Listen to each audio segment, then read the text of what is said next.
Hello everyone, good morning সকলকে। আবারও সুন্দর একটা মিনি ব্লগ, সুন্দর একটা সকালের সঙ্গে শুরু করলাম। আর দেখতেই পাচ্ছ আমি স্নান ধান করে চলে এসেছি। এখন যাবো রান্নাঘরে। আর আমি কেন এতটা খুশি জানো? চলো রান্নাঘরে যাচ্ছি, পরে বলছি। আগে ভাতটা বসিয়ে দিই। আর আমার কর্তামশাই গিয়েছিল বাজারে, ওই যে দেখতে পাচ্ছ বাজার থেকে ফিরছে। চলো কি কি এনেছে সেটা একবার দেখাই। ওই যে সেদিন একটা ব্লগে তোমাদের বললাম না যে আজকাল আমার বাইরের খাবার খেতে ভীষণ ইচ্ছে করে, তাই আজ খেতে ইচ্ছে করছিল বিরিয়ানি। বাইরের খাবার যেহেতু আমার পুরোপুরি বন্ধ, তাই যে কথা সে কাজ, যেমনি মুখ ফুটে বলেছি অমনি বাজার থেকে দেখতে পাচ্ছ বিরিয়ানি করতে যা যা প্রয়োজন সমস্ত কিছু কিনে নিয়ে এসছে।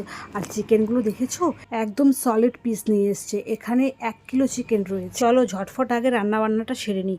অন্যদিকে নিয়ে এসেছিল শোল মাছ, সেটা ধুয়ে আমি নুন হলুদ দিয়ে নিয়েছি। করব কচুর শাক, তার সঙ্গে করব সয়াবিন আলুর রসা। ভাবছো তো বিরিয়ানি রান্না হবে, তারপরেও কেন এত রান্না বান্না হচ্ছে এখানে? কারণ আমার শাশুড়ি মা আর দিদা শাশুড়ি ওনারা বিরিয়ানি খায় না, তাই ওনাদের জন্য আবার আমাকে নতুন করে রান্নাবান্না করতে হচ্ছে।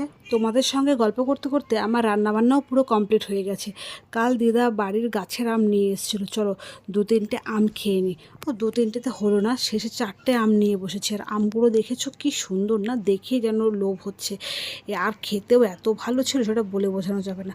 অন্যদিকে আমার কর্তামশাইয়ের বিরিয়ানির রাইস হয়ে গেছে, দেখতে পাচ্ছ কতটা ঝরঝরে হয়েছে। তার সঙ্গে আলু ভেজে নিয়েছে। এবারে করছে বেরেস্তা। বিরিয়ানির সব থেকে ইম্পর্টেন্ট পার্ট হচ্ছে বেরেস্তা। বেরেস্তা যদি ভালো না হয় তাহলে বিরিয়ানি কিন্তু একদমই ভালো হবে না। আর দেখতেই পাচ্ছ এদিকে বেরেস্তাটা কত সুন্দর ঝরঝরে হয়েছে, সেটা আমি তোমাদের তুলে দেখালাম। আর অন্যদিকে চলছে জমিয়ে মশলা কষানো, কারণ এখানেই সেই চিকেনগুলোকে দিয়ে ভালো করে কষানো হবে। মশলা যখনই কষে আসবে তারপর দিয়ে দিচ্ছে আগের থেকে ধুয়ে পরিষ্কার করে রাখা সেই চিকেনগুলোকে দিয়ে আবারও বেশ ভালো করে জমিয়ে নাড়াচাড়া করে কষিয়ে নিতে হবে। আচ্ছা, তোমরা কারা কারা বিরিয়ানি খেতে ভালোবাসো কমেন্টে জানিও তো। আমি তো ভীষণ ভালোবাসি, তাই তো প্রথমেই বললাম আজ আমি অনেক খুশি। ওই দেখো গল্প করতে করতে চিকেন পুরো কষানো হয়ে গেছে। আমি অন্যদিকে দাঁড়িয়ে আছি একটা প্লেট নিয়ে। এটা আমার ছোটোবেলার পুরনো অভ্যাস বলতে পারো। বাড়িতে চিকেন বা মাটন যাই আনুক না কেন, কষানোর সময় একটা প্লেট নিয়ে দাঁড়িয়ে থেকে কষা চিকেন বা মাটন না খেলে আমার একেবারে চলে না। আজকেও ঠিক এর অন্যথা হয়নি। আজকেও প্লেট নিয়ে দাঁড়িয়েছিলাম আর কর্তামশাই দিয়ে দিয়েছে চিকেন। এখানে আমি জমিয়ে চিকেন খাচ্ছিলাম, আর অন্যদিকে আমার কর্তামশাই বিরিয়ানি লেয়ার করে 10 মিনিটের জন্য দমে বসিয়ে দিয়েছে।